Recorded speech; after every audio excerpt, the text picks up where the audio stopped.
Hingga kapan Anda akan terus hidup dalam kekacauan yang Anda izinkan sendiri? Sudah berapa kali Anda mengatakan, "Besok saya mulai," sementara kehidupan Anda tetap berantakan, baik di dalam maupun di luar? Kebenarannya sederhana dan langsung. Tanpa keteraturan, tidak ada kejelasan. Tanpa kejelasan, tidak ada arah. Dan tanpa arah, tidak ada transformasi. Jika Anda menginginkan perubahan yang nyata, mulailah dari hal-hal dasar. Atur pikiran, kebiasaan, ruang, dan waktu Anda. Ketika segala sesuatu di luar berantakan, itu mencerminkan apa yang ada di dalam diri Anda. Jika Anda benar-benar siap untuk mengubah hidup Anda, mulailah dengan mengambil kendali. Jangan tunggu sampai Anda merasa siap.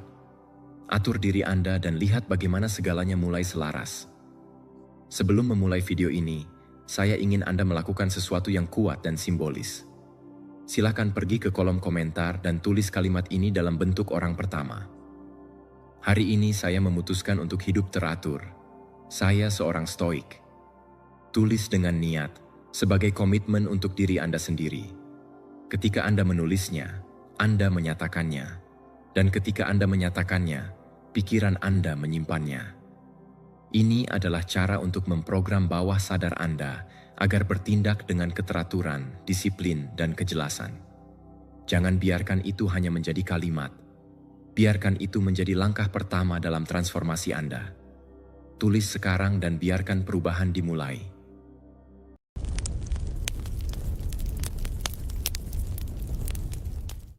Pertama, akui bahwa hidup Anda ada di tangan Anda. Ada titik balik dalam setiap transformasi nyata, saat yang tidak nyaman tetapi mengungkapkan, di mana Anda tidak bisa lagi menyalahkan orang lain, masa lalu, lingkungan, atau kurangnya keberuntungan. Saat ketika Anda melihat hidup Anda dan, untuk pertama kalinya, dengan kejujuran brutal, mengakui bahwa semua yang Anda miliki dan semua yang tidak ada adalah hasil langsung dari keputusan, tindakan, dan juga kelalaian Anda. Itu adalah momen yang mengubah segalanya bagi Carrie. Ketika di tengah frustrasi, ia menyadari bahwa tidak ada yang datang untuk menyelamatkannya, bahwa tidak ada yang berutang padanya, dan jika ia menginginkan perubahan, ia harus memulainya dari dirinya sendiri, bukan dari luar, tetapi dari dalam. Mudah untuk menunjuk keluar. Nyaman untuk mengatakan, "Saya tidak bisa karena ini, saya tidak punya itu, tidak ada yang mendukung saya tidak pernah memiliki kesempatan." Namun, pola pikir itu, meskipun tampak logis, adalah jebakan. Penjara tak terlihat yang membenarkan kebuntuan Anda dan menjauhkan Anda dari kekuatan Anda. Karena selama Anda masih percaya bahwa sesuatu di luar menghalangi kemajuan Anda akan menunggu agar itu berubah, dan mungkin itu tidak akan pernah terjadi. Sebaliknya, ketika Anda memutuskan untuk mengambil tanggung jawab penuh atas hidup Anda mengubah permainan, berhenti menjadi korban dan menjadi pencipta. Ya, hidup bisa sangat tidak adil.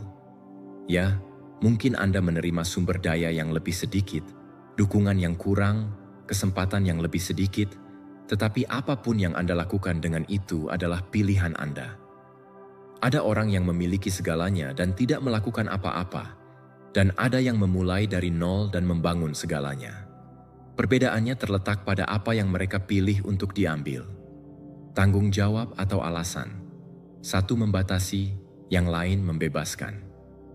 Ketika Anda mengambil tanggung jawab atas emosi Anda berhenti menyalahkan orang lain atas bagaimana perasaan Anda. Anda tidak lagi berkata, "Dia membuat saya marah."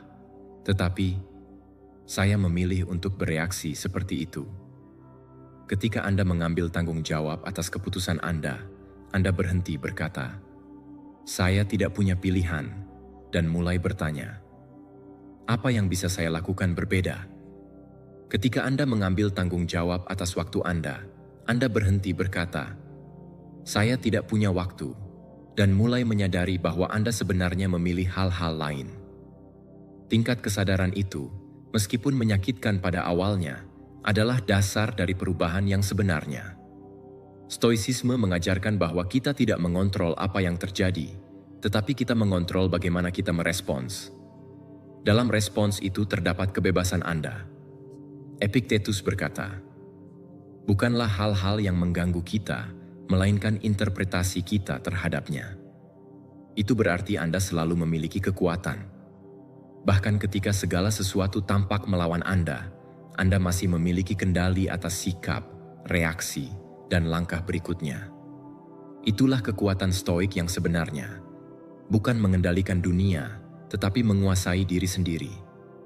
Ketika Anda menerima bahwa Anda bertanggung jawab atas hidup Anda, sesuatu di dalam diri Anda teraktifkan. Anda tidak lagi menunggu kondisi menjadi sempurna. Anda tidak lagi terhenti karena pendapat orang lain. Anda tidak lagi membutuhkan persetujuan untuk memulai. Anda membuat keputusan dari kejelasan, bukan dari ketakutan.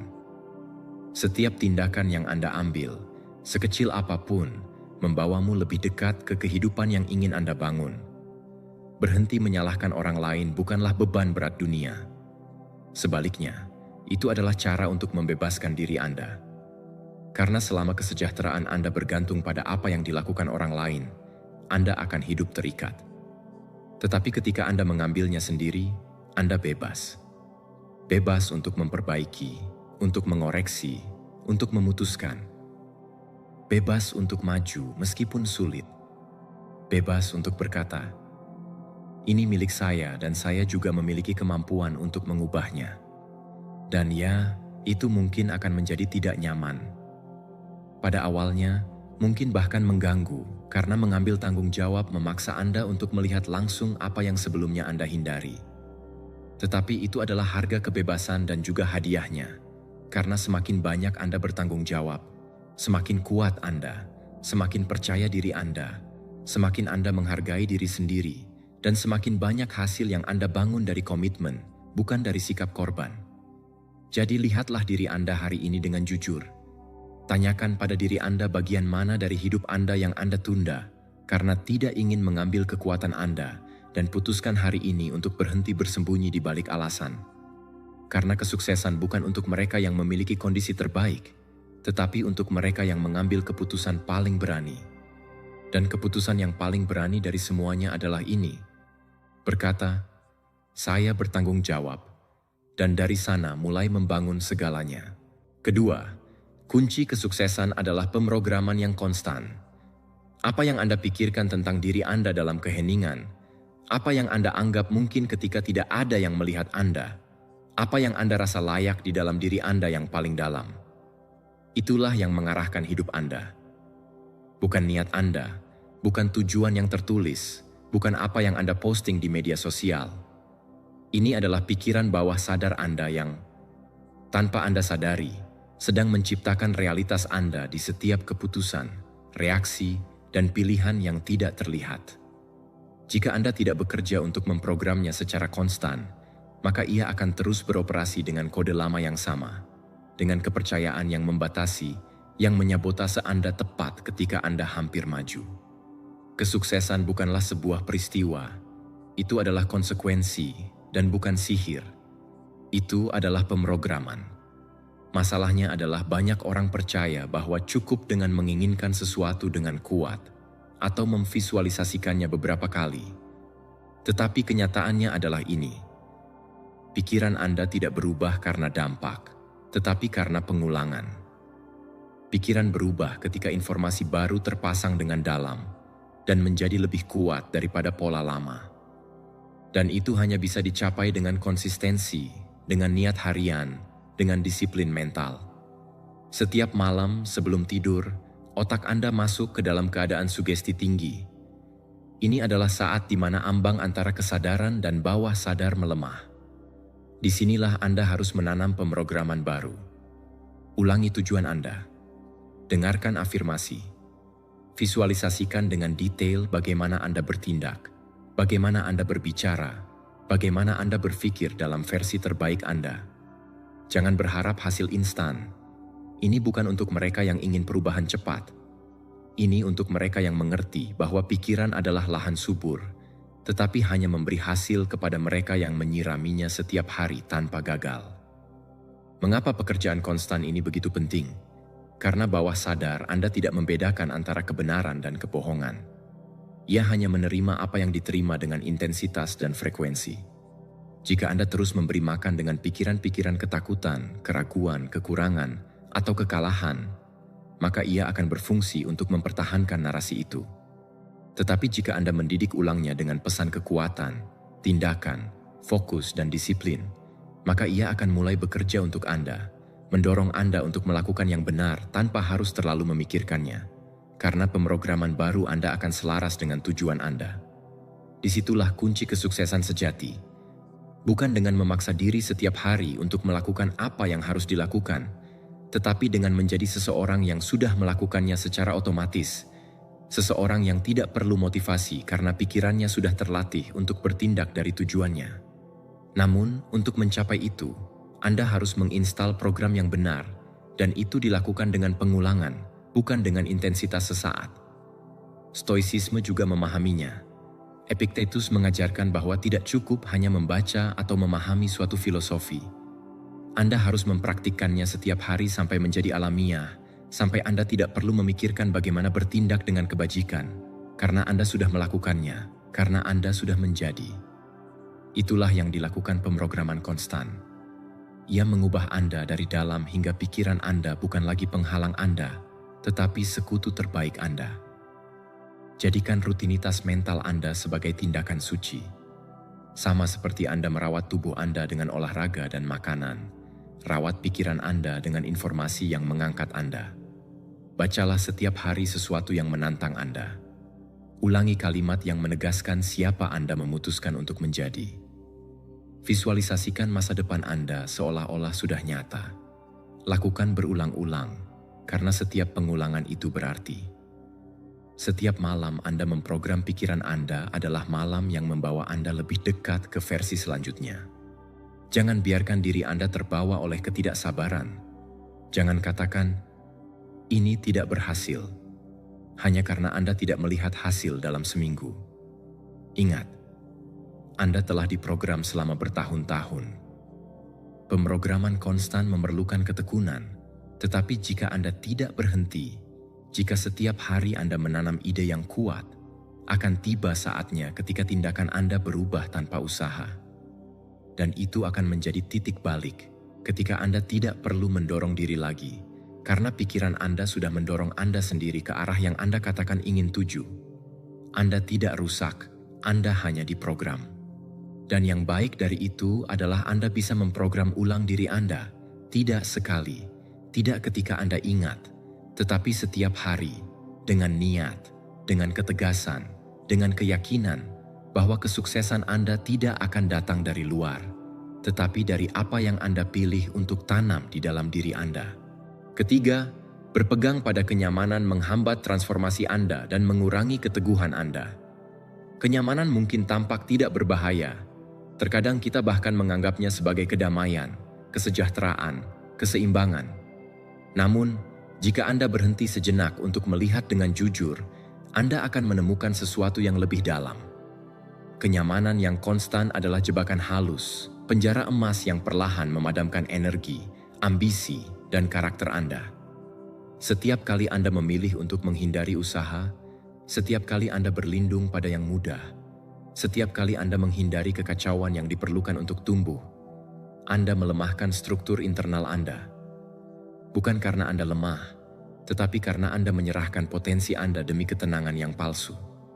Ketika segala sesuatu dalam hidup Anda nyaman, ketika semuanya dirancang agar Anda tidak perlu berusaha, pikiran Anda menjadi lembek, tubuh Anda menjadi mati rasa, dan jiwa Anda padam.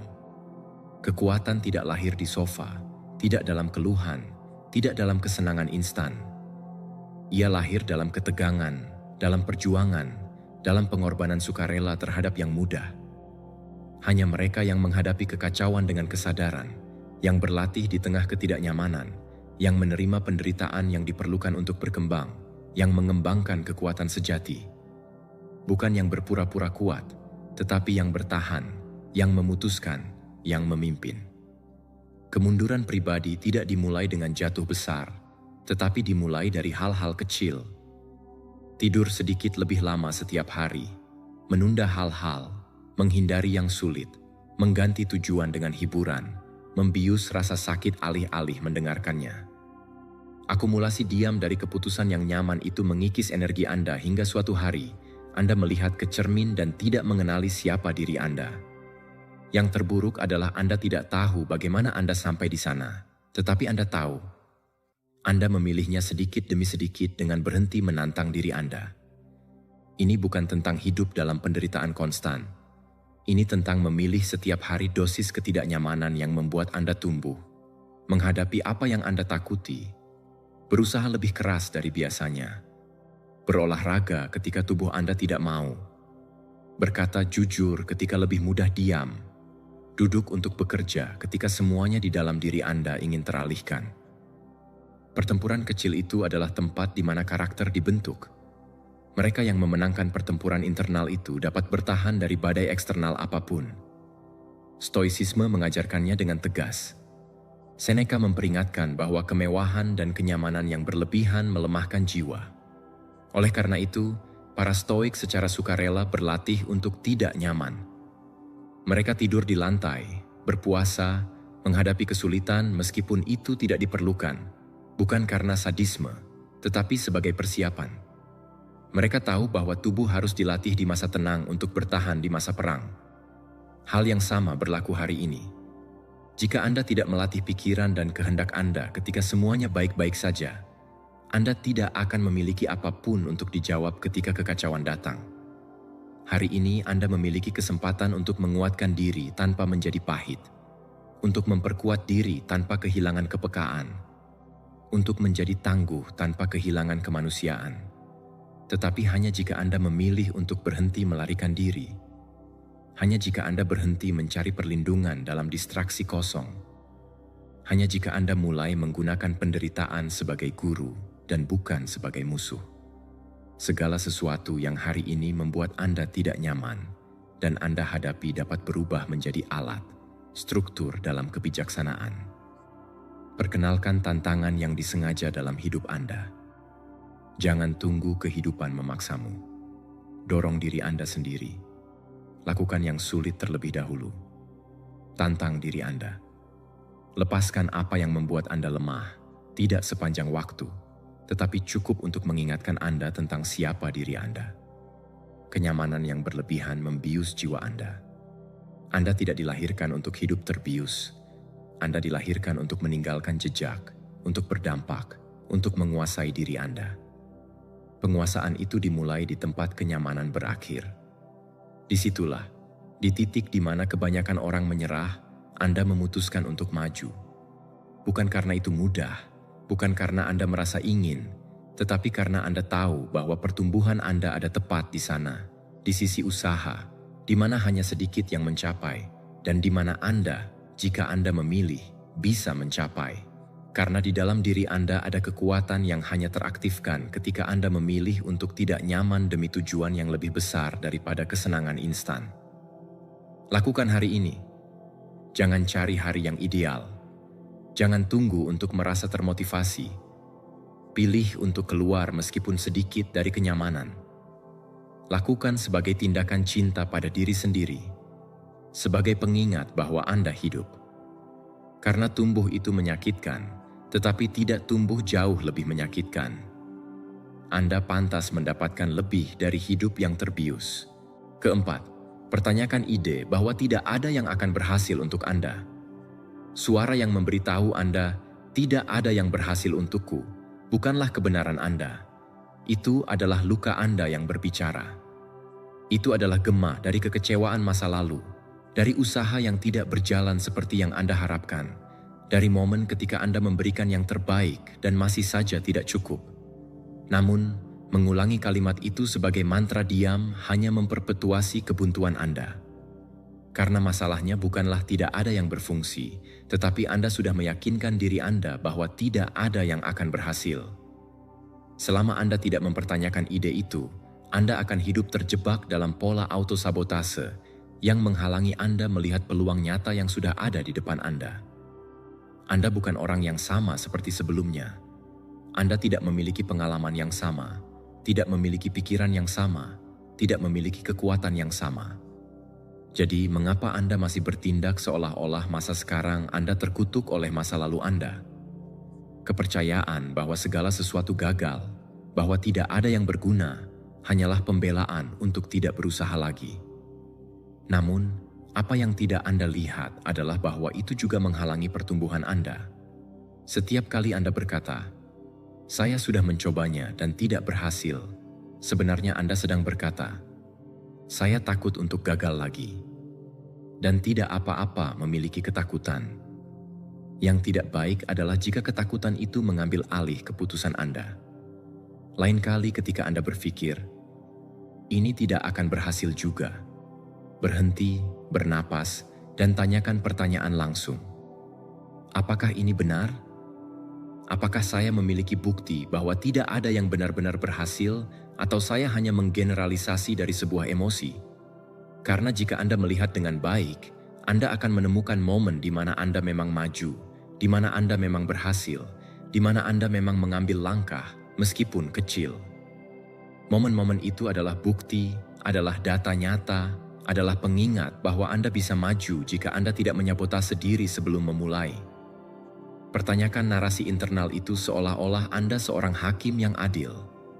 Jangan terima sebagai kebenaran otomatis, karena seringkali frasa-frasa pembatas itu sudah begitu tua sehingga tidak lagi sesuai dengan siapa Anda hari ini. Itu berguna ketika Anda perlu melindungi diri, tetapi sekarang hanya membuat Anda tetap di tempat yang sama. Memecahnya dimulai dengan melihatnya, dengan tidak membiarkannya lewat sebagai pikiran yang tidak berbahaya, karena itu tidak demikian. Itu adalah perintah yang diikuti pikiran Anda secara harfiah, dan jika Anda tidak mempertanyakannya, itu bertindak sebagai rantai tak terlihat. Stoicisme mengajarkan bahwa bukanlah fakta yang merugikan kita, melainkan interpretasi kita. Epictetus berkata bahwa manusia tidak terganggu oleh hal-hal, melainkan oleh pendapat yang mereka miliki tentang hal-hal tersebut. Kalimat itu adalah senjata karena mengingatkan Anda bahwa Anda bisa memilih bagaimana melihat setiap usaha, setiap proses, setiap jatuh. Anda bisa menginterpretasikannya sebagai kegagalan yang menguatkan kepercayaan pembatas Anda, atau sebagai langkah lebih dekat menuju evolusi Anda. Pilihan itu, meskipun tampak kecil, menentukan nasib Anda.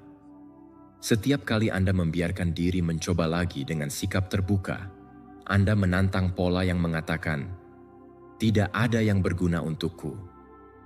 Anda melatih pikiran Anda untuk berpikir berbeda, untuk bertindak berbeda, untuk menciptakan hasil yang berbeda. Dan disitulah semuanya dimulai. Bukan dengan perubahan besar di luar, tetapi dengan kemenangan kecil di dalam. Saat Anda memutuskan untuk percaya, meskipun sedikit, bahwa kali ini bisa berbeda. Anda tidak perlu meyakinkan diri sepenuhnya, Anda hanya perlu berhenti menutup diri sepenuhnya. Buka diri Anda untuk kemungkinan bahwa Anda tidak ditakdirkan untuk gagal, bahwa memang ada metode, jalan, keputusan yang bisa berhasil untuk Anda jika Anda menerapkannya dengan komitmen dan tanpa sabotase, dan yang terpenting, dengan kesediaan untuk terus maju, meskipun Anda tidak melihat hasil instan, karena seringkali apa yang tidak berhasil sebelumnya bukanlah metodenya, tetapi Anda menyerah sebelum waktunya. Mulailah mencatat setiap kemajuan. Catat, syukuri, gunakan sebagai bukti melawan kepercayaan toksik yang mengatakan bahwa tidak ada yang berguna. Karena semakin banyak Anda membuktikan sebaliknya, semakin lemah suara itu. Hingga suatu hari, ketika itu muncul lagi, tidak akan membuat Anda terhenti. Anda hanya mendengarnya dan melanjutkan. Bagaimanapun, pikiran Anda bisa menjadi musuh terburuk Anda atau sekutu terbesarmu. Dan itu tergantung pada cerita mana yang Anda putuskan untuk terus ulang. Hari ini putuskan untuk menceritakan yang baru, yang dimana usaha Anda memang berharga, yang dimana langkah Anda memang dihitung, yang dimana masa lalu Anda tidak menentukan masa depan Anda, dan kesalahan Anda tidak membatalkan potensi Anda. Kelima, bebaskan diri Anda dari obsesi tentang apa yang bisa saja terjadi. Ada jebakan diam yang mencuri energi, fokus, dan kejelasan Anda. Terjebak dalam apa yang akan terjadi jika. Pertanyaan itu, meskipun tampak tidak berbahaya, adalah jangkar yang menyamar sebagai refleksi. Karena setiap kali Anda mengulanginya, Anda tidak sedang belajar. Anda sedang menghidupkan kembali. Anda memberi makan rasa bersalah yang tidak berguna, kesedihan yang terjebak, nostalgia toksik yang hanya menghasilkan satu hal, membuat Anda tidak bergerak. Pikiran bisa mengubah kenangan apapun menjadi penjara jika Anda tidak belajar untuk memberinya batas. Salah satu batas paling kuat yang bisa Anda buat adalah ini. Apa yang telah berlalu, sudah berlalu, dan itu terjadi persis seperti yang seharusnya. Anda tidak tahu segalanya pada saat itu. Anda tidak memiliki perspektif yang Anda miliki hari ini. Anda tidak memiliki informasi, kedewasaan, atau ketenangan yang sekarang membolehkan Anda melihat segala sesuatu dengan cara lain. Tetapi itu tidak berarti Anda gagal. Itu berarti Anda tumbuh. Pertumbuhan itu tidak perlu disertai rasa bersalah, karena rasa bersalah tidak mengubah, hanya membekukan. Itu hanya membuat Anda melihat ke belakang dengan mata hari ini, tetapi dengan ketidakberdayaan kemarin. Dan Anda tidak diciptakan untuk hidup meratapi. Anda diciptakan untuk berevolusi. Ya, mungkin Anda seharusnya memilih berbeda, berbicara, diam, bertindak lebih awal atau lebih lambat, tetapi semua itu tidak lagi dalam kendali Anda. Satu-satunya yang bisa Anda kendalikan adalah bagaimana Anda memilih untuk hidup sekarang. Apakah Anda akan terus menghidupkan kembali adegan yang tidak bisa Anda ubah, atau akan mengambil pelajaran dan menggunakannya sebagai bahan bakar agar hal yang sama tidak terulang? Setiap kali Anda bertanya, apa yang akan terjadi jika? Anda sedang mengambil kekuatan dari saat ini. Anda sedang menolak momen paling berharga yang Anda miliki. Saat ini, di sini, dan sekarang. Sementara Anda sibuk melihat ke belakang, peluang di masa kini terlewatkan. Bukan karena tidak ada, tetapi karena Anda tidak bisa melihatnya ketika fokus Anda tetap terikat pada cerita yang sudah berakhir. Stoicisme mengajarkannya dengan tegas. Marcus Aurelius menulis, "Jangan biarkan masa depan mengganggumu. Anda akan menghadapinya, jika perlu, dengan senjata akal yang sama yang Anda gunakan hari ini melawan masa kini." Namun, ia juga berbicara tentang masa lalu. Kita tidak bisa mengubahnya, jadi kita tidak boleh menderita karenanya. Para Stoik tidak dingin, mereka praktis. Mereka tahu bahwa hidup tidak memiliki mundur dan bahwa membawa penyesalan hanya melemahkan kehendak untuk bertindak. Hapus kalimat-kalimat itu yang hanya menyakiti Anda. Seandainya saya tahu, seandainya saya tidak percaya, seandainya saya tidak membuang waktu. Gantilah dengan pertanyaan yang berguna. Apa yang bisa saya lakukan hari ini dengan apapun yang ada sekarang? Swing keputusan mana yang mencerminkan pertumbuhan saya?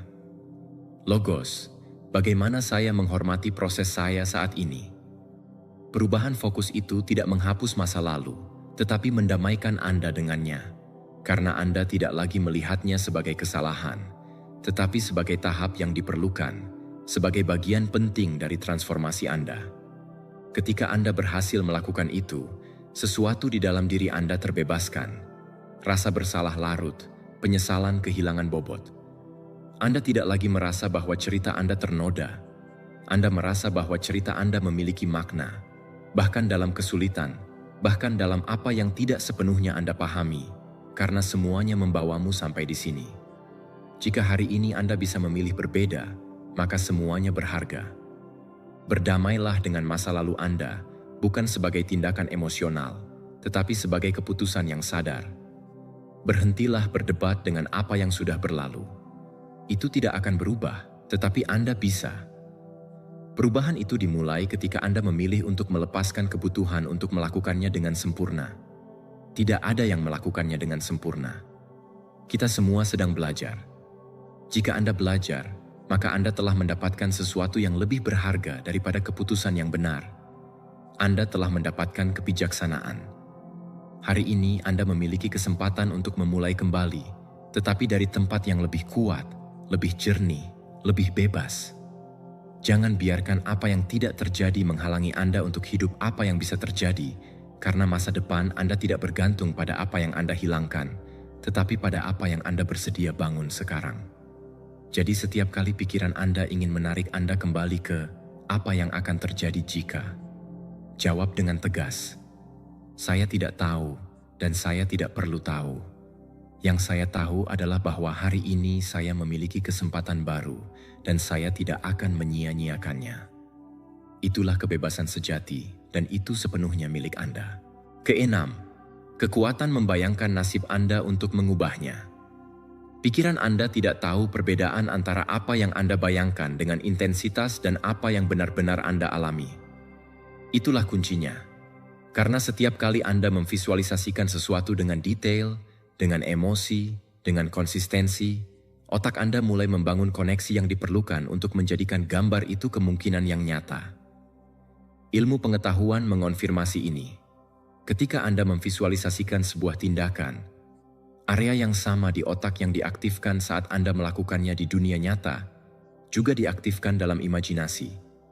Ini berarti, jika Anda berlatih melihat diri Anda bertindak dengan fokus, disiplin, dan kesuksesan, Anda sedang melatih pikiran Anda untuk melakukannya dalam kenyataan. Anda sedang memprogram ulang masa depan Anda dari masa kini. Kebanyakan orang terjebak dalam pola yang berulang, bukan karena mereka tidak memiliki potensi, tetapi karena pikiran mereka terus memproyeksikan masa lalu.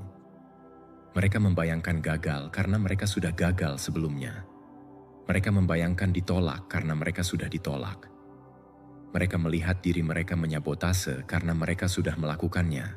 Dan jika mereka tidak memutuskan siklus mental itu, perilaku mereka akan terus berputar di sekitar gambar yang sama.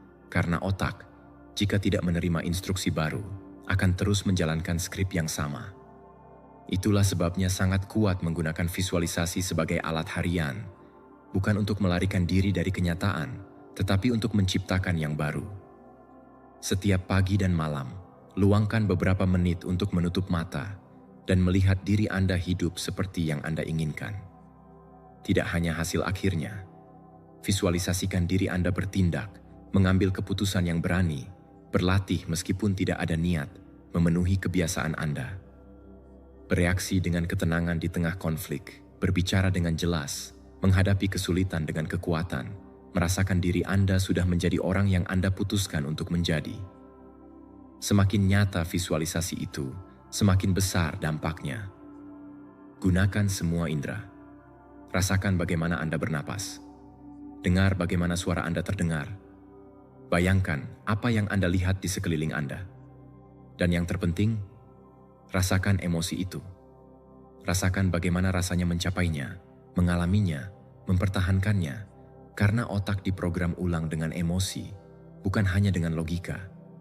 Jika Anda berhasil membuat gambar mental itu dipenuhi dengan energi emosional, Anda sedang menanam identitas baru. Ini bukan tentang memvisualisasikan hanya sekali. Ini tentang melakukannya setiap hari untuk mengajarkan pikiran Anda bahwa ini adalah normalitas baru, bahwa ini adalah standar baru. Pada awalnya mungkin terasa tidak nyata, mungkin Anda merasakan resistensi, tetapi jika Anda konsisten, gambar itu akan menjadi akrab, dan apa yang menjadi akrab bagi otak akan mulai diterima sebagai mungkin, sebagai yang dapat dicapai. Kemudian, ia mulai bekerja untuk Anda, memberikan ide, membantu Anda membuat keputusan yang lebih baik, menyaring kenyataan untuk mencari cara mengubah visi itu menjadi pengalaman nyata. Stoicisme memahami kekuatan pikiran atas tindakan kita. Para stoik berlatih prameditasi sebagai cara untuk secara mental mengantisipasi peristiwa dan reaksi. Tetapi antisipasi itu bukan untuk menciptakan kecemasan, tetapi untuk mempersiapkan diri, untuk melatih kebajikan, untuk merespons dengan kebijaksanaan.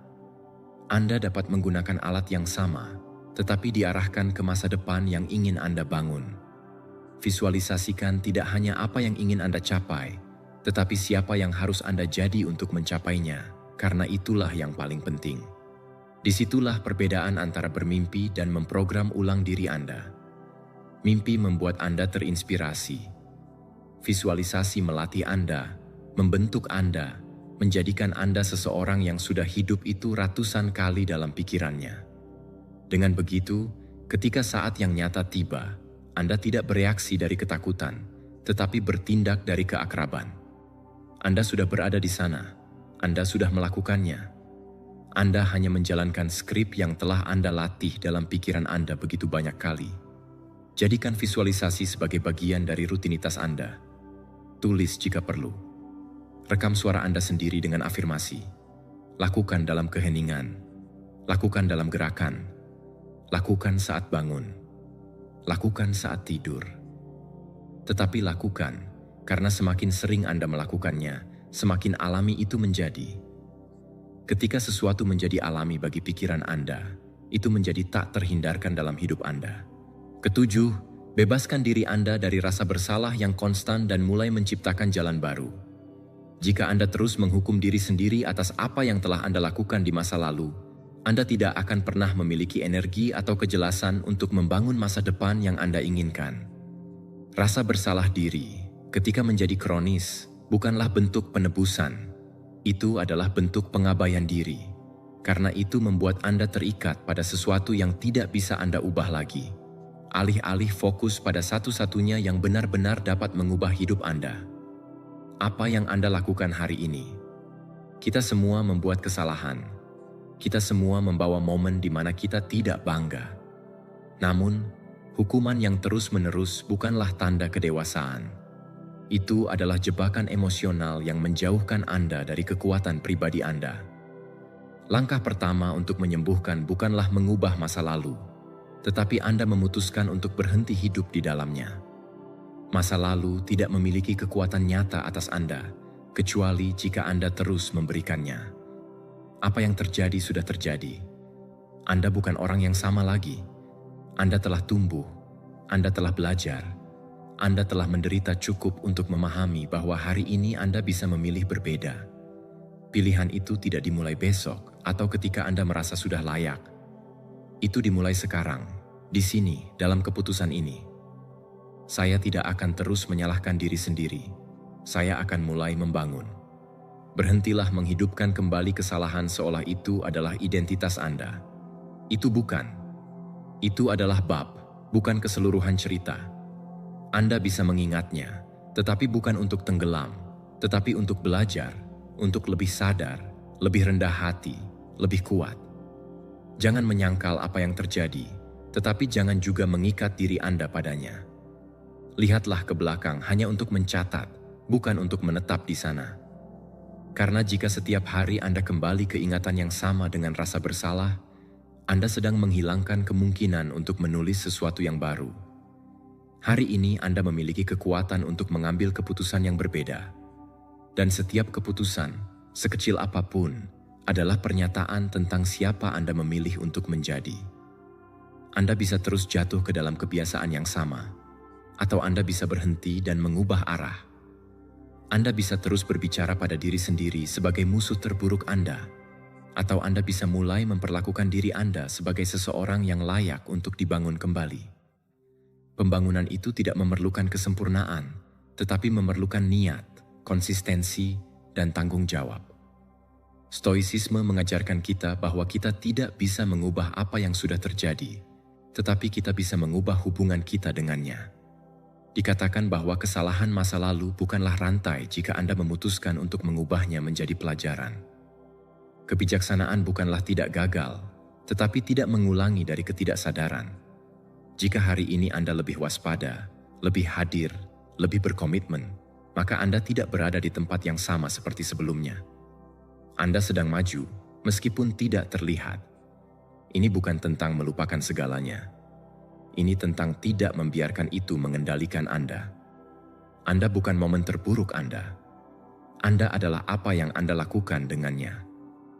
Anda bisa menyeretnya sebagai beban, atau Anda bisa menggunakannya sebagai dasar untuk tumbuh. Keputusan itu adalah milik Anda. Tidak ada yang bisa mengambilnya untuk Anda. Anda tidak memerlukan persetujuan eksternal untuk berhenti menghukum diri sendiri. Anda hanya memerlukan keberanian untuk mengakui bahwa Anda layak untuk maju.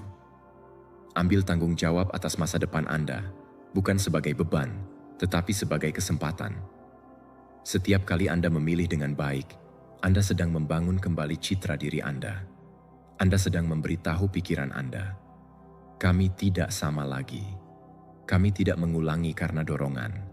Sekarang kami memilih dengan kesadaran. Itulah perbedaan antara mengulangi cerita atau menciptakan yang baru. Tidak peduli berapa kali Anda gagal, yang penting adalah bahwa hari ini Anda bisa mengambil langkah, satu dan kemudian yang lainnya. Seiring waktu, urutan langkah itu menjadi sebuah kehidupan baru. Sebuah kehidupan yang tidak mengingkari masa lalu, tetapi juga tidak memuliakannya. Sebuah kehidupan yang tidak didasarkan pada apa yang Anda lakukan salah, tetapi pada apa yang Anda lakukan dengan baik sekarang. Penyembuhan yang sebenarnya dimulai ketika Anda berhenti melawan apa yang telah terjadi dan mulai membangun apa yang akan terjadi. Meskipun masa lalu mencoba menarik Anda kembali, Anda bisa menatapnya dan berkata, "Terima kasih atas pelajarannya, tetapi Anda tidak lagi mendefinisikan saya. Karena sekarang Anda berjalan maju dengan bekas luka, ya, tetapi dengan tujuan, dengan keteguhan, dan yang terpenting, dengan keyakinan bahwa setiap hari bisa menjadi sedikit lebih dekat dengan siapa yang sebenarnya Anda inginkan untuk menjadi." Nomor 8. Bangkitkan potensi terpendammu dengan mengeksplorasi pengalaman baru. Di dalam dirimu ada kekuatan yang belum kamu kenali. Ada keterampilan yang belum kamu gunakan, bakat yang belum kamu eksplorasi, versi dirimu yang menunggu untuk dibangkitkan. Namun semua itu tidak akan aktif dalam rutinitas, dalam kenyamanan, dalam yang sudah dikenal.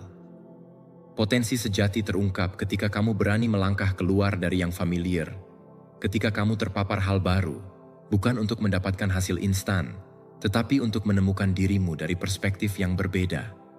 Karena yang mengubahmu bukanlah apa yang sudah kamu kuasai, melainkan apa yang menantangmu, yang membuatmu tidak nyaman, yang mendorongmu untuk tumbuh. Banyak orang hidup tanpa mengetahui siapa mereka bisa menjadi, bukan karena kurangnya kemampuan, tetapi karena kurangnya keberanian untuk mencoba.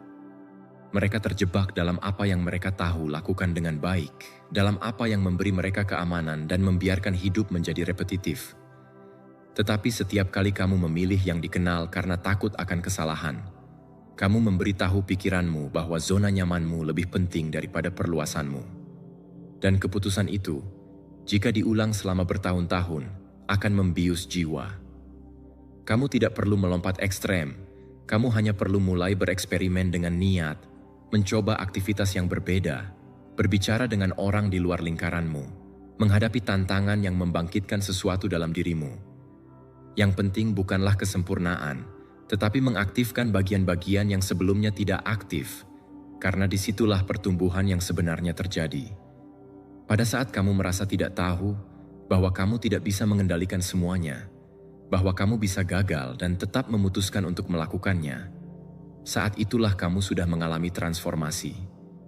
Bukan kebetulan bahwa momen penemuan diri yang paling besar terjadi tepat setelah sebuah tantangan, sebuah keputusan berani, dari saya tidak tahu bagaimana hasilnya, tetapi saya akan mencobanya. Karena proses itu sendiri dari mengekspos diri pada hal baru mengaktifkan koneksi baru dalam pikiranmu. Kamu mulai berpikir berbeda, melihat dengan perspektif yang lebih luas, lebih percaya pada dirimu, bukan karena semuanya berjalan dengan baik, tetapi karena kamu membuktikan bahwa kamu bisa menavigasi yang tidak diketahui dan tetap berdiri.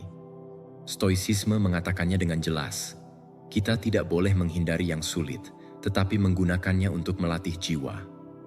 Epictetus mengajarkan bahwa kita tidak boleh melarikan diri dari pengalaman yang menantang, tetapi menghadapinya sebagai latihan pertumbuhan, karena hanya dalam ketidaknyamanan kamu bisa melihat kekuatan sejati dirimu.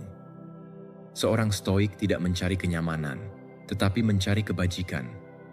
Dan kebajikan dibudidayakan dengan melewati apa yang kamu takuti, keraguan, apa yang belum pernah kamu coba sebelumnya. Buatlah komitmen dengan dirimu setiap minggu. Lakukan sesuatu yang baru, sesuatu yang membangkitkan pikiranmu, sesuatu yang mengeluarkanmu dari mode otomatis. Tidak harus sesuatu yang besar. Bisa jadi membaca tentang topik yang berbeda, menulis sesuatu yang pribadi, melatih keterampilan, menghadapi percakapan yang tertunda, pergi ke tempat yang berbeda. Tujuannya bukan untuk menjadi yang terbaik, tujuannya adalah untuk bergerak. Dan dalam gerakan itu, kamu akan menemukan bagian dari dirimu yang tidak kamu ketahui ada di sana. Kesalahan bukanlah gagal. Kesalahan adalah tidak pernah mencoba. Karena jika kamu tidak menjelajahi, kamu tidak menemukan. Dan jika kamu tidak menemukan, kamu tidak tumbuh. Dan jika kamu tidak tumbuh, kamu akan perlahan padam tanpa menyadarinya. Tetapi kamu tidak di sini untuk hidup dalam kegelapan. Kamu di sini untuk berkembang, untuk membangun dirimu, untuk menyadari semua yang kamu mampu ketika kamu keluar dari cetakan di mana kamu tumbuh. Jangan berharap merasa siap, karena kamu tidak akan pernah sepenuhnya siap. Mulailah dengan apa yang kamu miliki, dengan rasa ingin tahu sebagai penggerak, dengan keinginan untuk mengenal dirimu lebih dari apa yang selalu kamu lakukan, karena semakin kamu berani dengan yang baru, semakin kamu menguasai dirimu sendiri. Kamu tidak lagi bergantung pada persetujuan, kontrol, atau kesempurnaan. Kamu hanya bergantung pada kemauanmu untuk maju. Dan dengan setiap pengalaman baru, kepercayaan dirimu tumbuh. Bukan karena apa yang kamu capai, tetapi karena apa yang kamu temukan di sepanjang jalan. Kamu menemukan bahwa kamu bisa, bahwa kamu tahu beradaptasi, bahwa kamu tidak memerlukan kepastian untuk bergerak, hanya keputusan. Dan dengan keputusan itu, suatu hari kamu akan melihat ke belakang dan menyadari bahwa kamu tidak lagi sama karena kamu mengeksplorasi, karena kamu hidup dengan keberanian, karena kamu memilih untuk membangkitkan potensimu daripada tetap tertidur dalam apa yang sudah kamu kenali. Nomor 9, penundaan adalah masalah menghindari ketidaknyamanan, bukan karena kurangnya waktu. Kamu tidak menunda karena tidak memiliki waktu. Kamu menunda karena tidak ingin merasakan apa yang tugas itu buatmu rasakan. Kebosanan, ketidaknyamanan, takut tidak melakukannya dengan baik, tekanan, usaha. Itulah yang sebenarnya kamu hindari. Masalahnya bukan di jadwalmu, tetapi di hubunganmu dengan ketidaknyamanan. Karena ketika sesuatu membuatmu tidak nyaman, pikiranmu mencari jalan keluar yang cepat, dan jalan keluar itu hampir selalu menyamar sebagai distraksi. Memeriksa ponsel, merapikan hal-hal yang tidak penting, menonton video, melakukan hal apapun selain yang sebenarnya harus kamu lakukan. Dan sementara itu, waktu berlalu bukan karena kurang, tetapi karena kamu memberikannya sebagai imbalan untuk menghindari emosi. Penundaan adalah bentuk pelarian, bukan istirahat, karena ketika kamu menunda, kamu tidak bersantai, kamu menganestesi dirimu, kamu terputus dari yang penting untuk melindungi dirimu dari sesuatu yang sebenarnya bisa kamu tahan.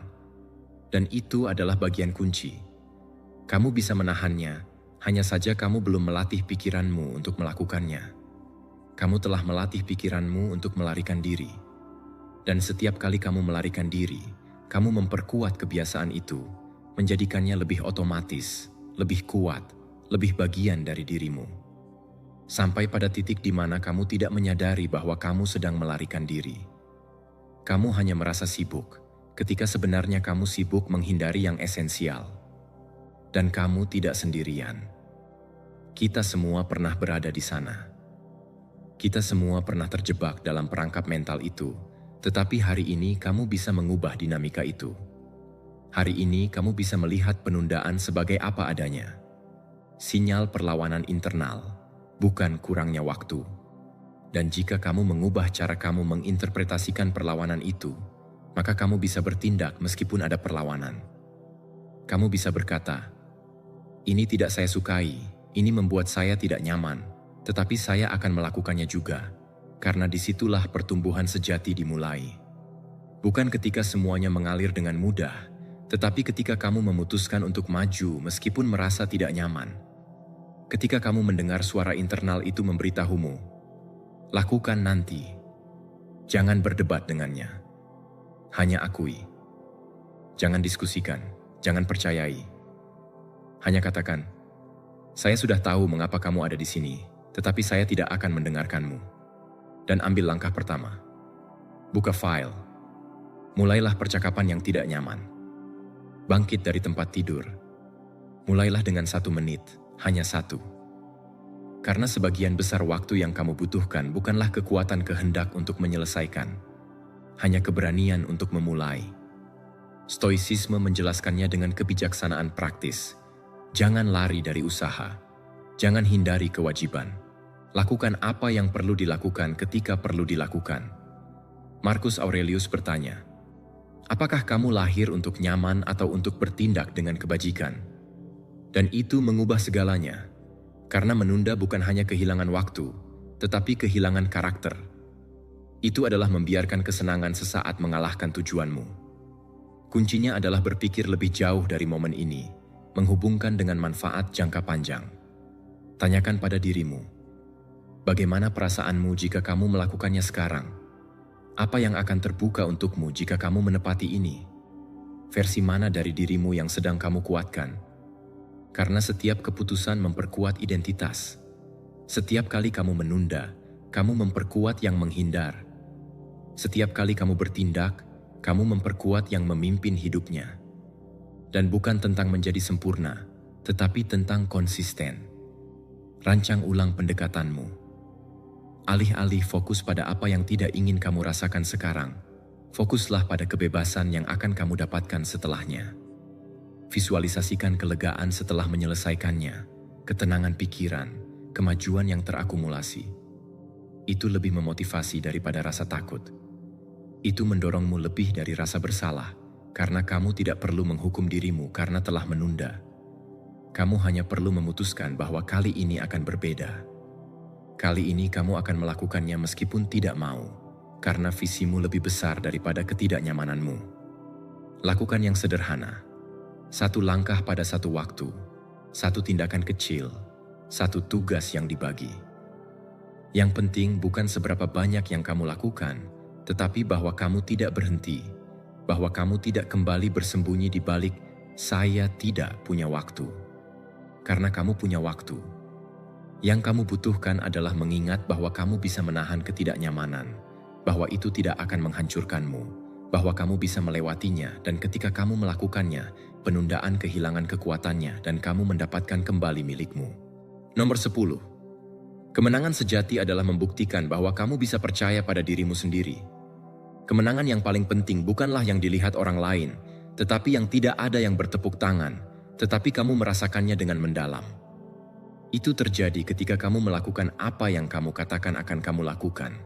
Bahkan ketika kamu tidak mau, ketika kamu bangkit tanpa energi, tetapi tetap memenuhi, ketika kamu menghadapi ketakutan, kemalasan, keraguan, dan memilih untuk melangkah maju.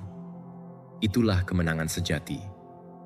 Karena kamu tidak memenangkan trofi, kamu memenangkan sesuatu yang jauh lebih berharga. Kepercayaan pada dirimu sendiri. Dan kepercayaan itu, setelah dibangun, akan menemanmu selamanya. Setiap kali kamu memenuhi apa yang kamu janjikan, pikiranmu mencatat tindakan itu sebagai bukti bahwa kamu bisa mempercayai dirimu, bahwa kata-katamu berharga, bahwa kamu tidak perlu semuanya sempurna untuk bertindak, bahwa kamu mampu bahkan ketika tubuh dan emosi mengatakan sebaliknya. Dan itulah yang meningkatkan harga dirimu, bukan hasil cepat, bukan pujian eksternal, tetapi bukti diam bahwa kamu bisa menghitung pada dirimu sendiri. Pikirkan ini. Ketika kamu gagal memenuhi komitmen pribadimu, ketika kamu menunda yang penting, ketika kamu melanggar janji pada dirimu sendiri, bagaimana perasaanmu? Apakah kamu merasa kosong? Apakah kamu frustrasi? Apakah kamu mulai tidak percaya pada dirimu? Dan setiap tujuan baru yang kamu tetapkan terasa semakin jauh, karena pada dasarnya kamu tidak percaya bahwa kamu akan memenuhinya. Tetapi itu tidak berubah dengan motivasi kosong. Itu berubah dengan tindakan, dengan keputusan, dengan disiplin, melakukan apa yang harus dilakukan, bukan karena kewajiban, tetapi karena menghormati diri sendiri. Kamu tidak perlu melakukannya dengan sempurna. Kamu hanya perlu konsisten, berkata, hari ini saya akan melakukan ini dan melakukannya, dan kemudian mengulanginya besok dan lusa. Dan ketika kamu melihat bahwa kamu memenuhi 1, 2, 5 kali berturut-turut, kamu akan mulai merasakan sesuatu yang berbeda. Keamanan. Bukan keamanan seseorang yang memiliki segalanya di bawah kendali, tetapi keamanan seseorang yang tahu bahwa apapun yang terjadi, dia akan menanggapi, akan menunjukkan diri, akan memenuhi. Stoicisme mengajarkan bahwa kebajikan ditunjukkan dalam tindakan sehari-hari, bukan dalam pidato. Epictetus berkata bahwa jangan katakan bahwa kamu seorang filsuf, tetapi hiduplah seperti seorang filsuf. Tidak cukup hanya berkata, "Saya ingin berubah." Kamu harus bertindak seperti seseorang yang sudah berubah. Dan setiap kali kamu memilih komitmen di atas alasan, kamu sedang menjalani filosofimu. Kamu sedang mempraktikkan penguasaan diri. Dan itu, lebih dari teknik apapun, adalah yang mengubah hidupmu. Rayakan setiap tindakan disiplin kecil, setiap momen di mana kamu lebih kuat dari alasanmu. Jangan abaikan seolah itu tidak berarti, karena itu berarti, sangat berarti. Setiap kemenangan internal menambah, setiap langkah memperkuat identitasmu. Dan ketika identitasmu berubah, hasilmu juga berubah. Bukan karena sihir, tetapi karena kamu selaras dengan dirimu, karena kamu tidak lagi mengecewakan dirimu. Buatlah daftar, bukan tentang apa yang ingin kamu capai, tetapi tentang apa yang sudah kamu capai. Hari-hari di mana kamu pergi ke gym meski tidak mau, waktu ketika kamu belajar meski mengantuk, hari di mana kamu memilih untuk berbicara dengan jujur ketika lebih mudah untuk diam. Tulislah, ingatlah, karena pikiranmu membutuhkan bukti itu. Perlu tahu bahwa kamu bisa, bahwa kamu sudah melakukannya, bahwa kamu bisa melakukannya lagi. Harga diri bukanlah merasa lebih baik dari orang lain, tetapi mengetahui bahwa kamu bisa mempercayai dirimu, bahwa jika kamu berkata, "Saya akan melakukannya," kamu melakukannya. Bahwa jika hari ini kamu berjanji sesuatu, besok kamu tidak akan mengkhianatinya. Dan kepercayaan itu tidak datang dari kalimat indah atau afirmasi kosong. Itu datang dari kerja keras, komitmen, konsistensi antara apa yang kamu pikirkan, apa yang kamu katakan, dan apa yang kamu lakukan. Dan ya, terkadang kamu akan gagal, terkadang kamu tidak akan berhasil, tetapi jika kamu bangkit kembali, jika kamu berdamai dengan dirimu sendiri, jika kamu tidak meninggalkan prosesnya, maka itu juga memperkuat kepercayaan dirimu, karena kamu tidak perlu sempurna untuk mempercayai dirimu. Kamu hanya perlu konsisten, jujur, dan terus maju bahkan setelah jatuh. Jadi jangan mencari validasi, jangan mencari tepuk tangan, cobalah untuk menjadi seseorang yang bisa kamu percayai. Seseorang yang tidak perlu termotivasi untuk memenuhi, seseorang yang tidak lagi bernegosiasi dengan kemajuanmu, karena ketika kamu menjadi orang itu, segalanya yang lain akan datang dengan sendirinya. Keamanan, harga diri, rasa hormat, kontrol atas hidupmu, karena pada akhirnya pencapaian terbesar bukanlah mengubah realitas eksternalmu, tetapi membuktikan bahwa kamu bisa menghitung pada dirimu sendiri. Nomor 11. Potensi sejatimu dibuka ketika kamu bertindak, meskipun kamu tidak mau. Jika setiap keputusan yang kamu ambil tergantung pada bagaimana perasaanmu, maka kamu tidak hidup dengan bebas. Kamu bereaksi seperti budak emosi dan itu menjadikanmu seseorang yang mudah dipindahkan, mudah teralihkan, mudah dikalahkan, karena hari ini kamu merasa termotivasi dan bertindak, tetapi besok kamu merasa lelah dan berhenti. Hari ini kamu bersemangat dan mengejar tujuanmu, tetapi besok kamu frustrasi dan meninggalkan semuanya.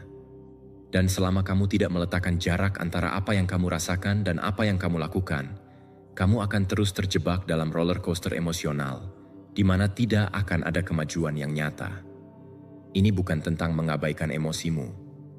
Ini tentang tidak mematuhi mereka secara buta, tentang belajar untuk melihatnya, merasakannya, mengakuinya, tetapi tidak membiarkan mereka memutuskan untukmu, karena apa yang kamu rasakan adalah sementara. Itu berubah seiring waktu, dengan lingkungan, dengan apa yang kamu makan, dengan apa yang kamu dengarkan, tetapi nilai-nilai, visimu, tujuanmu, itu seharusnya tidak berubah dengan angin. Dan jika perilakumu tergantung pada cuaca emosional hari itu, maka tidak ada struktur, tidak ada arah, tidak ada kekuatan batin. Apakah kamu ingin bebas? Maka bertindaklah dari keputusan, bukan dari emosi. Lakukan apa yang perlu dilakukan, bahkan ketika kamu tidak merasakannya, karena disitulah karakter dibangun, disitulah rasa hormat pada diri sendiri lahir, bukan karena selalu melakukan apa yang kamu sukai, tetapi karena melakukan apa yang kamu katakan akan kamu lakukan, bahkan ketika itu menjadi sulit. Itulah dasar disiplin, akar kepercayaan. Dan tanpa kepercayaan pada dirimu sendiri, tidak peduli berapa banyak tujuan yang kamu tetapkan, kamu tidak akan pernah pergi jauh. Jangan bingungkan konsistensi dengan emosi. Konsistensi adalah bertindak selaras dengan prinsipmu. Emosi adalah bertindak sesuai dengan keadaan internalmu. Dan seringkali keduanya berjalan ke arah yang berlawanan, tetapi kamu memutuskan mana dari keduanya yang mengatur hidupmu. Karena tidak ada orang lain yang akan melakukannya untukmu. Tidak ada orang lain yang akan mengeluarkanmu dari kemalasan, keraguan, ketakutan. Itu adalah tanggung jawabmu. Dan jika kamu belajar bergerak, bahkan ketika kamu tidak merasa siap, kamu akan menjadi tak terhentikan. Stoicisme mengajarkannya dengan jelas dan langsung. Epictetus berkata, "Bukan apa yang terjadi padamu, tetapi bagaimana kamu bereaksi yang penting." Dan reaksi itu tidak seharusnya berasal dari dorongan emosional, tetapi dari prinsip yang sadar. Karena jika kamu membiarkan perasaanmu mengatur tindakanmu, kamu akan terjebak dalam lingkaran naik turun yang mencuri energimu, fokusmu, dan ketenangan. Tetapi jika kamu bertindak dari akal, dari kebajikan, dari kejelasan, maka emosi kehilangan kekuatan untuk menghentikanmu. Lihatlah begini, emosimu seperti cuaca. Ada hari-hari cerah, hari-hari badai, hari-hari kelabu, tetapi kamu tidak membatalkan hidupmu karena cuaca. Kamu mengambil payung, menyesuaikan rencanamu, terus maju. Lakukan hal yang sama dengan apa yang kamu rasakan. Kamu tidak perlu menghilangkan kesedihan, atau menunggu kecemasan berlalu, atau merasa 100% untuk memulai. Kamu hanya perlu melangkah maju dengan apa yang kamu miliki, dan dengan melakukannya, emosi akan stabil karena tindakanmu mengatur pikiranmu. Ciptakan kebiasaan untuk bertindak meskipun bagaimana perasaanmu, bukan sebagai kewajiban yang kaku, tetapi sebagai tindakan kepemimpinan pribadi. Latih tubuhmu untuk bergerak ketika pikiranmu ragu. Latih suaramu untuk berbicara dengan tegas ketika hatimu bergetar. Latih tanganmu untuk membangun bahkan ketika semangat tidak muncul. Karena ketika kamu melakukan itu, setiap hari kamu membentuk seseorang yang tidak lagi bergantung pada motivasi, tetapi pada keputusan. Kekuatan sejati tidak terlihat ketika semuanya berjalan dengan baik. Itu terlihat ketika kamu bertahan di tengah kekacauan, ketika kamu memilih dengan kepala apa yang ingin dihindari oleh hatimu, ketika kamu merespons dengan tindakan tegas terhadap dorongan untuk menyerah dan kekuatan itu ada dalam dirimu. Hanya saja tidak diaktifkan dengan kenyamanan, tetapi diaktifkan dengan disiplin, kesadaran, keberanian.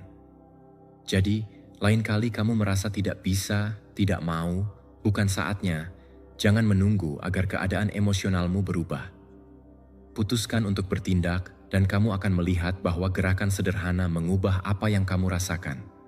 Karena kamu tidak diciptakan untuk hidup tergantung pada suasana hatimu. Kamu diciptakan untuk menguasainya, mengubahnya, melampauinya. Dan itu dimulai hari ini, setiap kali kamu memilih yang benar di atas yang nyaman. Nomor 12, utamakan kesejahteraanmu secara menyeluruh sebagai dasar untuk sukses. Kamu tidak bisa mencapai sukses jika mengabaikan yang paling penting, dirimu. Kesejahteraanmu secara menyeluruh bukanlah kemewahan, tetapi dasar. Karena tidak peduli seberapa banyak tujuan yang kamu tetapkan, jika kamu kelelahan, mudah marah, mental terpecah belah atau emosional hancur, kamu tidak bisa membangun hidup yang luar biasa dari pengabaian pribadi. Setiap keputusan yang kamu buat, setiap usaha yang kamu lakukan, membutuhkan energi. Dan jika kamu tidak menjaga tubuhmu, pikiranmu, dan keadaan emosionalmu, kelelahan yang senyap itu akan menuntut biaya, tidak langsung, tetapi secara konsisten, sampai suatu hari kamu tidak bisa melanjutkan. Tidur yang baik bukanlah kemalasan, itu adalah strategi. Makan dengan sadar bukanlah tren, itu adalah rasa hormat terhadap energimu. Menggerakkan tubuhmu bukan hanya masalah estetika, itu adalah kesehatan mental. Mengambil jeda bukanlah membuang waktu, Itu adalah mengisi ulang untuk berkinerja lebih baik. Tetapi kebanyakan orang hidup seolah-olah ini tidak penting, seolah-olah tubuh itu tak terkalahkan, seolah-olah pikiran bisa menghadapi segalanya, seolah-olah kecemasan dan kelelahan adalah hal-hal normal yang harus diabaikan. Dan itu bukan kekuatan, itu adalah ketidakpedulian. Kesejahteraan,mu secara menyeluruh adalah tindakan kepemimpinan pribadi. Karena ketika kamu baik-baik saja, kamu berpikir lebih baik, membuat keputusan yang lebih baik, memiliki lebih banyak kejelasan, menangani konflik lebih baik, dan yang terpenting, kamu dapat mempertahankan jalurmu tanpa patah. Tidak ada gunanya maju dengan cepat jika kamu akan terbakar sebelum sampai. Yang bijak bukanlah berlari tanpa henti. Yang bijak adalah maju dengan keseimbangan, dengan kesadaran, dengan rasa hormat terhadap prosesmu dan batasanmu. Mulailah memperlakukan dirimu seperti yang kamu perlakukan terhadap sesuatu yang paling kamu hargai. Kesejahteraan,mu tidak bisa terus menjadi yang terakhir. Itu tidak bisa menjadi sesuatu yang kamu tangani hanya ketika semuanya sudah runtuh. Jadikan itu prioritas harian. Jangan menunggu sampai kamu merasa buruk untuk berubah. Antisipasi, perkuat dirimu dari dalam, karena semakin solid kamu, semakin besar dampakmu di luar. Lebih tegas, lebih hadir, lebih banyak hasil nyata. Stoicisme mengajarkan bahwa orang bijak menjaga tubuhnya sebagai alat kebajikan, bahwa dia tidak membiarkan diri dikuasai oleh kelebihan, kemalasan, atau kelalaian. Seneca berkata bahwa tidak ada kekayaan yang lebih besar daripada pikiran yang sehat dalam tubuh yang sehat. Dan itu tidak berarti hidup terobsesi dengan kesehatan, itu berarti hidup dengan disiplin, dengan moderasi, dengan rasa hormat pada diri sendiri. Bukan untuk terlihat baik, tetapi untuk berkinerja baik, untuk hidup dengan baik, untuk menopang usaha harian tanpa hancur di dalam. Lakukan penyesuaian kecil. Kamu tidak perlu mengubah segalanya sekaligus, tetapi mulailah dengan yang esensial. Tidur setidaknya 7 jam. Makan makanan yang memberi nutrisi dan bukan hanya mengisi perut. Bergeraklah meski hanya 20 menit sehari. Bernapas dalam-dalam, berhenti sejenak, dengarkan apa yang kamu rasakan tanpa menghakimi. Semua itu menambah dan setiap kebiasaan yang kamu terapkan untuk kesejahteraanmu adalah investasi untuk masa depanmu. Energi adalah sumber daya terpentingmu dan cara kamu merawatnya mencerminkan tingkat cinta diri yang kamu miliki. Kamu tidak bisa berharap memiliki kejelasan mental jika kamu hidup kelelahan. Kamu tidak bisa meminta fokus pada pikiran yang terstimulasi berlebihan. Kamu tidak bisa berharap keseimbangan emosional jika kamu bahkan tidak tahu bagaimana perasaanmu. Keunggulan pribadi lahir dari perawatan diri yang sadar, bukan dari pengorbanan buta, bukan dari saya bisa melakukan segalanya, tetapi dari kebijaksanaan seseorang yang mengerti bahwa berkinerja bukanlah bertahan, melainkan merawat. Lihat rutinitasmu saat ini. Apa yang mengurasmu? Apa yang kamu abaikan? Di mana kamu mengorbankan kesejahteraanmu untuk hal-hal yang sebenarnya tidak begitu berharga? Tanyakan pada dirimu, jawab dengan jujur dan putuskan untuk memulihkan energimu, keseimbanganmu, pusatmu, karena tanpa itu, setiap kesuksesan yang kamu capai akan terasa kosong, sementara tidak berkelanjutan. Pilih hidup di mana kesejahteraanmu menjadi akar dari segala yang kamu bangun. Jangan menempatkannya di akhir daftar. Tempatkan itu di depan, bukan karena egoisme, tetapi karena tanggung jawab. Karena jika kamu baik-baik saja, kamu bisa memberikan yang terbaik dari dirimu. Dan jika kamu memberikan yang terbaik setiap hari, apa yang kamu tuai akan jauh lebih dari sekadar sukses. Itu akan menjadi hidup yang kokoh, tenang, dan kuat dari dalam, seperti yang diajarkan oleh para Stoik. Nomor 13. Hadapi kelemahan dengan keberanian. Kamu tidak lemah karena memiliki kelemahan. Kamu lemah hanya jika kamu memutuskan untuk mengabaikannya. Apa yang benar-benar membatasi pertumbuhanmu bukanlah cacatmu, tetapi penolakanmu untuk menghadapinya. Kita semua memiliki sisi gelap. Ketakutan, ketidakamanan, penundaan, iri, kekacauan, impulsif. Tetapi bagian-bagian itu bukanlah tanda bahwa kamu rusak. tetapi tanda bahwa kamu memiliki area untuk dikembangkan. Dan pertumbuhan dimulai tepat di sana, di titik yang menyakitkan untuk dilihat, di mana sulit untuk diterima, di mana kamu paling sulit untuk bertindak. Ini bukan tentang menyembunyikannya, atau mempercantiknya, atau berpura-pura bahwa itu tidak ada. Ini tentang melihatnya secara langsung dan berkata, "Ini juga bagian dari diriku, dan saya akan melakukan sesuatu tentang itu." Kebanyakan orang melarikan diri dari kelemahan mereka, karena mereka percaya bahwa menerimanya adalah menyerah, tetapi itu sebaliknya. Menerimanya adalah tindakan kekuatan pertama, karena kamu tidak bisa mengubah apa yang tidak ingin kamu akui. Dan setiap kali kamu memutuskan untuk menghadapi kelemahanmu, alih-alih menyembunyikannya, kamu sedang melatih kekuatan batinmu, bukan karena itu akan pergi seketika, tetapi karena kamu sedang mengambil kendali. Kamu keluar dari mode otomatis. Kamu berhenti hidup di bawah bayang-bayangmu. Jika kamu kesulitan untuk konsisten, jangan katakan bahwa itu adalah dirimu. Katakan, "Ini adalah sesuatu yang perlu saya kerjakan." Jika kamu tidak sabar, jangan normalisasi. Amati, terima, dan mulailah berlatih kesabaran dalam momen-momen yang paling sederhana. Jika ketakutan menguasaimu, jangan menolaknya. Sebutkan dengan namanya dan bertindak meskipun dengan kaki yang bergetar. Karena setiap tindakan yang sadar terhadap kelemahan adalah deklarasi karakter. Itu adalah afirmasi bahwa kamu tidak akan terjebak di tempat yang selalu kamu berada. Para Stoik sangat tegas dengan diri mereka sendiri dalam hal ini, bukan karena mereka merendahkan diri, tetapi karena mereka memahami bahwa mengabaikan kesalahanmu adalah jalan paling langsung menuju mediokritas.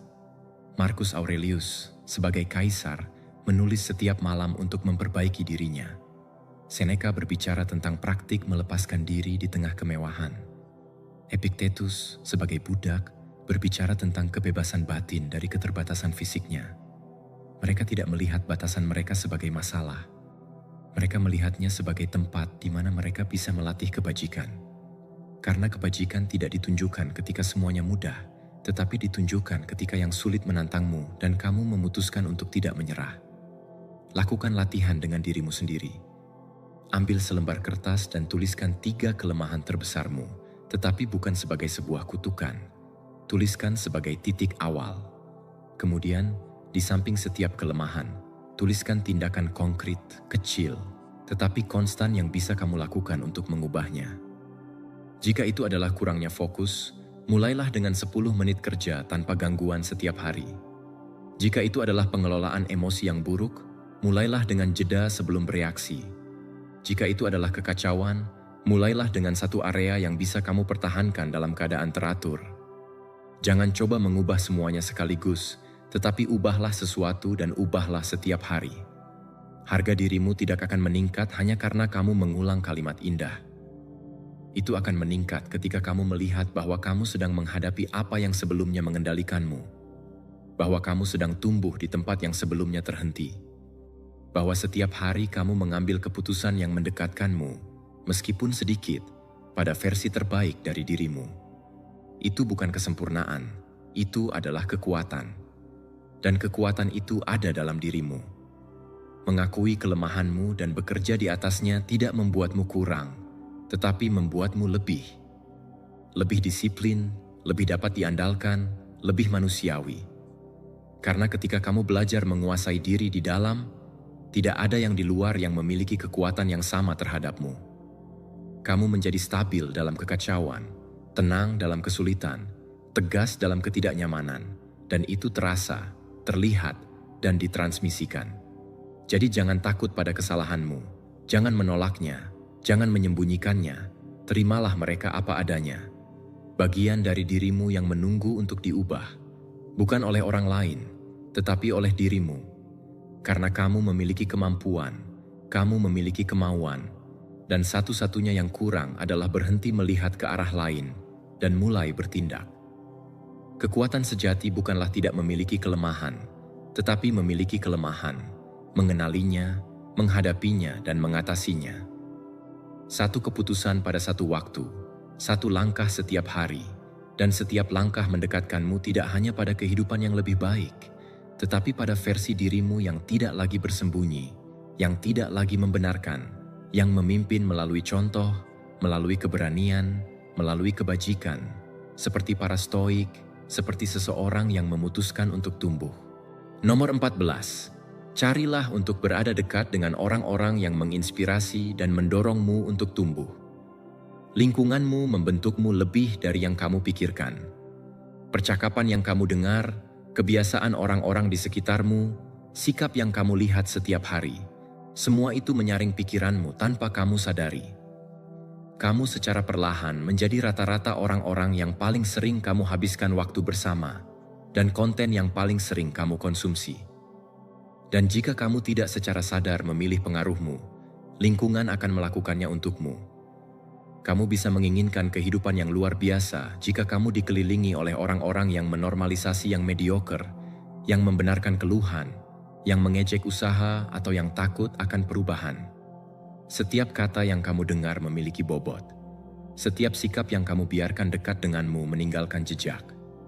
Jika kamu bergaul dengan orang-orang yang hidup dalam mode korban, pikiranmu juga akan diprogram untuk resignasi. Jika kamu menghabiskan waktu dengan orang-orang yang fokus pada hal negatif, yang puas, yang mengkritik tanpa membangun, pola itu akan menular padamu, bukan karena kamu lemah, tetapi karena kamu manusia. Dan sebagai manusia, kamu menyerap, meniru, mengulang. Itulah sebabnya salah satu tindakan paling kuat dalam pertumbuhan pribadi adalah memilih dengan sengaja apa yang kamu biarkan masuk ke dalam pikiranmu. Ini bukan tentang menolak semua orang atau hidup dalam isolasi. Ini tentang mengamati dengan jelas. Apakah hubungan ini mengangkatku atau menguras energiku? Apakah orang ini mendorongku untuk menjadi lebih baik atau menjaga diriku tetap sama?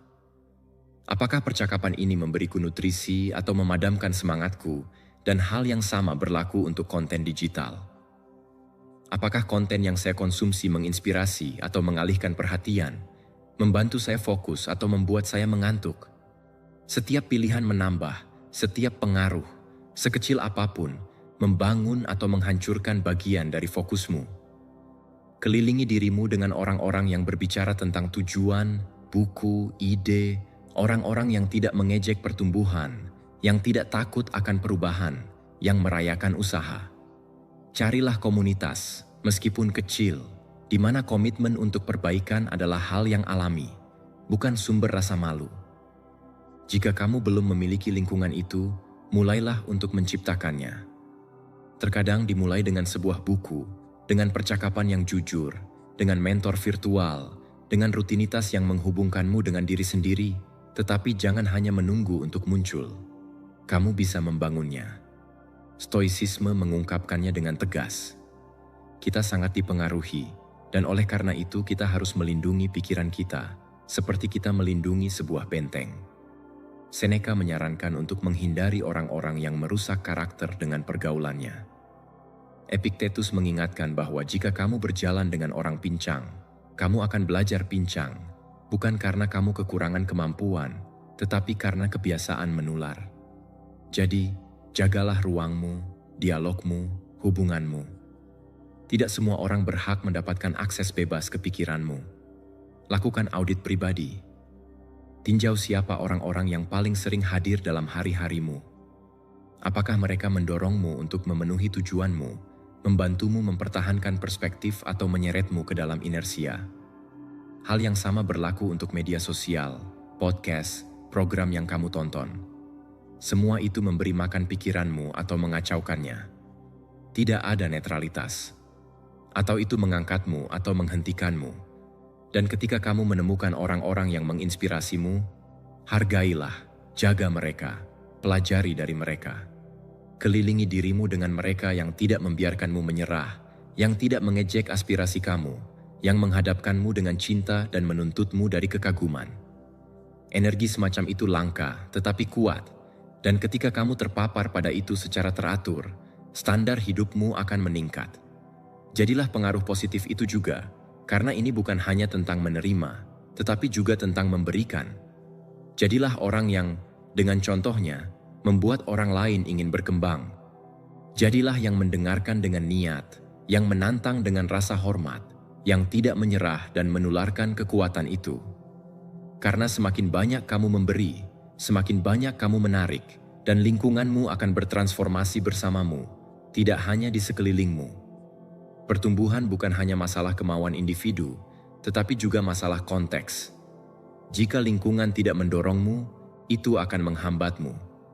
Dan kamu memiliki kekuatan untuk memilih, menyaring, merancang ulang, karena kamu layak hidup dikelilingi oleh orang-orang dan ide-ide yang mengingatkanmu siapa kamu bisa menjadi.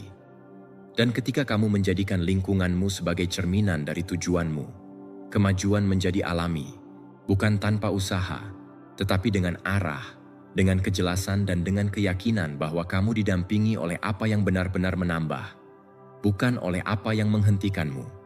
Nomor 15. Keseimbangan antara usaha dan istirahat adalah kunci untuk tidak menyerah dalam jangka panjang. Istirahat bukanlah membuang waktu, itu melindungi kemampuanmu untuk terus maju. Karena jika kamu tidak berhenti untuk memulihkan energi, pikiranmu akan menghentikanmu lebih lanjut dengan kelelahan, kecemasan, atau kehilangan motivasi. Jalan menuju tujuan apapun adalah panjang, dan kamu perlu memahami ini sebagai maraton, bukan sprint. Ini bukan tentang melakukan banyak hari ini dan menyerah besok. Ini tentang menemukan ritme yang bisa kamu pertahankan setiap hari tanpa kolaps. Dan ritme itu hanya mungkin jika kamu belajar untuk menggabungkan istirahat sebagai bagian dari strategimu, bukan sebagai hadiah yang kamu berikan hanya ketika kamu sudah kelelahan. Banyak yang percaya bahwa istirahat adalah kelemahan, bahwa berhenti adalah kehilangan momentum, bahwa berhenti adalah menyerah. Tetapi itu semua sebaliknya. Pertumbuhan sejati datang dari tindakan yang berkelanjutan, dan tindakan itu tidak bisa dipertahankan tanpa pengisian ulang. Istirahat dengan niat adalah tindakan kecerdasan, bukan kemalasan, karena ini bukan tentang memutuskan dirimu sepenuhnya, tetapi memberikan ruang untuk meregenerasi diri, untuk membersihkan pikiranmu, untuk memberikan tubuhmu apa yang dibutuhkannya, untuk kembali lebih kuat keesokan harinya. Jangan tunggu sampai mencapai kelelahan total untuk menyadari bahwa kamu butuh jeda. Jangan sampai ke titik di mana motivasi menghilang karena kelelahan mengalahkanmu. Jangan biarkan kelelahan mencuri antusiasme yang sebelumnya memotivasi kamu. Jika kamu merawat energimu seperti kamu merawat waktumu, segalanya akan berubah. Karena ketika kamu beristirahat, kamu berpikir lebih baik, membuat keputusan lebih baik, bertindak dengan lebih jelas dan lebih fokus. Dan itu lebih berharga daripada usaha paksa yang kamu lakukan dengan pikiran yang kabur. Stoicisme mengingatkan kita bahwa keseimbangan adalah kebajikan. Marcus Aurelius, di tengah tanggung jawabnya sebagai kaisar, menulis tentang perlunya merawat tubuh, menghormati siklus alami, tidak membawa pikiranmu ke batas karena kesombongan, karena ia memahami bahwa tidak ada kebijaksanaan dalam menghancurkan dirimu sendiri saat mencoba membangun sesuatu di luar. Konsistensi sejati tidak dicapai hanya dengan disiplin, tetapi juga dengan kecerdasan. Dan bagian dari kecerdasan itu adalah mengetahui kapan kamu perlu berhenti untuk kembali dengan lebih kuat. Jadwalkan istirahatmu dengan tingkat kepentingan yang sama seperti kamu menjadwalkan tugasmu. Jangan tunggu sampai berada di tepi kolaps. Lakukan jeda singkat sepanjang hari. Putuskan hubungan dari layar untuk sesaat. Bernapaslah dengan kesadaran. Lakukan sesuatu yang kamu nikmati tanpa rasa bersalah. Utamakan tidur. Jangan tinggalkan untuk yang terakhir. Jangan korbankan dengan berpikir bahwa itu lebih produktif, karena harga dari kelelahan kronis sangat tinggi. Kreativitas yang rendah, mudah tersinggung, penundaan yang disamarkan sebagai kelelahan, dan keputusan mediocre yang lahir dari pikiran yang lelah. Istirahatmu juga adalah disiplin, juga adalah pengendalian diri, karena seringkali yang sulit bukanlah bertindak, tetapi berhenti, mengatakan, "Sampai di sini hari ini."